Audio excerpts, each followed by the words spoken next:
I dare say that we have all experienced moments such as these, or moments that are very similar to these moments in our lives. For instance, a child's first day of school represents the beginning of leaving, or graduations or commencements, especially at this time of the year. And when we graduated from high school, we were at the top of the world. And in New Orleans in the 60s, where I grew up, there was a song very popular around this time of the year, aptly named Graduation Day. And there was a line in that song that went like this: though we may all try, we may never meet again. And then there are moves that come in our lives when we move from one place to the other. We move from familiar friends and surroundings. And then there's the moment when children grow up and strike out on their own. And this is a bitter and sweet time for us. And sometimes it's questionable. Is it more bitter or more sweet when they leave home? And then there's the death of a loved one, gone forever from this earth, but in faith they are with the Lord. And these experiences mark transition in our lives. They're changes in our lives, and they are transformative. And such moments as those, and many more in our lives, are bittersweet. And today, in today's gospel, we witness what must have been a very bittersweet moment for the disciples and for Jesus. Jesus is preparing his friends for his leaving and returning to the Father. And their teacher and friend is explaining to them that he will be leaving very, very soon. And they are worried and anxious because they don't know what the future will hold for them, what it will bring. This had to be very, very troubling for the disciples because they just got him back. And now he's telling them that he is leaving. And here, I think, we see Jesus at one of his most human moments.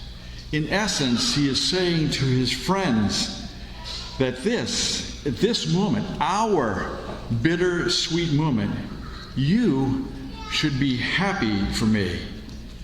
And Jesus, being Jesus, senses their anxiety and fears, so he comforts them by letting them know that they are not going to be abandoned. They will not be left alone. He tells them that God will send God's Spirit, the Holy Spirit, to be with them. And the word Jesus uses for the Holy Spirit is derived from the Greek parakletos, our English paraclete. And this occurs only in the Gospel of St. John. And it has been variously translated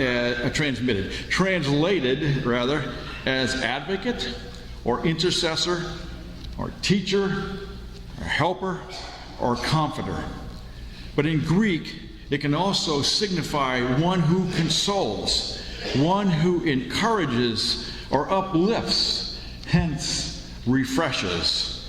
And then, of course, there's the meaning one who intercedes on our behalf, such as in court. God is going to send God's Spirit to be with them. And this is the exact same Spirit that is with us right at this very moment. Jesus assures them by saying this: the advocate, the Holy Spirit, whom the Father will send in my name, will teach you everything and remind you of all I told you. And just like the disciples, we are sometimes anxious and troubled about the future and what it's going to hold. We don't know what challenges we as Christians will face, both as a church and as individuals. So how can we be prepared for what will probably come upon us as a surprise, and ask courage, and wisdom of us. And when we find a wall of problems blocking our paths, we often flounder in confusion and anxiety. But Jesus tells us what the Spirit will do. The Spirit will remind us, and the Spirit will continue Christ's work by reminding us of what Christ taught us to do. He taught us not to be selfish individuals, but work and share in community with each other.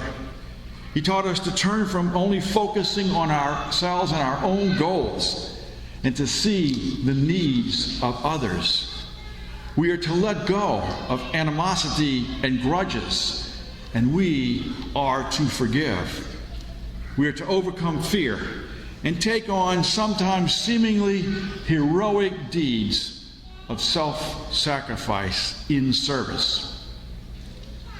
But we must remember this, that the Spirit isn't some sort of vending machine that doles out answers to the problems of our lives.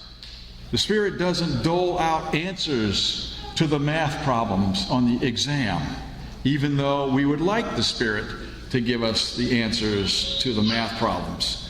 Rather, Jesus promises that during times of struggle and confusion, the Advocate, the Holy Spirit, will come and help us to overcome our doubts and help us to always remember what Jesus said. And in addition to comforting his disciples, as we see Jesus doing, he assures them that they will never be abandoned. And he also gives them and us a wonderful, magnificent, great gift. Peace I leave with you. My peace I give to you. Meaning only the peace that I can impart. And Jesus' peace is not a worldly peace. It does not consist of things which we commonly pursue, pleasure, fame, or wealth. And it does not mean that we're going to be happy 24/7 for the rest of our lives.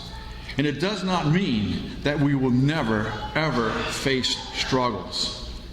But Jesus' peace guarantees that we have a friend who will never leave us and who will be with us through pain, persecution, and trials that come our way in this life. The peace that Jesus gives, the peace that Jesus imparts, is tranquility of the soul. Tranquility of the soul. And what a magnificent gift this is. Jesus' Spirit, the Holy Spirit, is with us in this hour in between time, after Jesus has departed and as we wait for his return. And as we live in this peace that can only come from Jesus, let us thank God today, this morning, that his Holy Spirit is still with us to teach us and to guide us, and will always, always be with us no matter what.